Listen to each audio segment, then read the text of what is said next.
আজকে যাবো হচ্ছে কলকাতা। আমাদের দোকানে অনেক ইনস্ট্রুমেন্ট আনা বাকি ছিল, এখানে অনেক জায়গায় দেওয়া বাকি আছে ইনস্ট্রুমেন্ট স্কুলে আর কি। তাই জন্য ওগুলো আনতে যাচ্ছিলাম, কারণ আমাদের একজন ছেলে আজকে যায়নি। অনেকদিন পরই যাচ্ছি কলকাতা, আবার অতটা যাওয়া হয় না দোকানে। আমার বাবা ওদিকটা দেখে আর আমি আমাদের দিকটা দেখি, তো তাই জন্য খুব দরকার না থাকলে কলকাতা যাওয়া হয় না।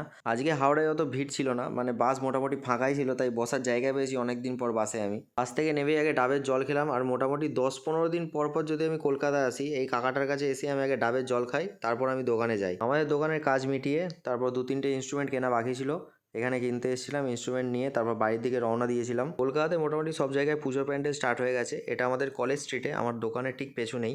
হাওড়ায় গিয়ে অনেকক্ষণ দাঁড়িয়ে থাকতে হয়েছে, প্রায় 1 ঘন্টা মতো। তার উপর বৃষ্টি শুরু হয়ে গেছে, আর যেদিন রেনকোট হয় না সেদিন তো আরও লেভেলের বৃষ্টি হয়। বিকেলে গেছিলাম জিমে, কারণ প্রতিদিনই বাড়িতে বসে থাকি বিকেলবেলাটা, তাই এখন জিম জয়েন করেছি। আর তার উপর পুজো আসছে সামনে, তো এখন একটু জিমটা যাওয়াটা দরকার আমার মনে হলো।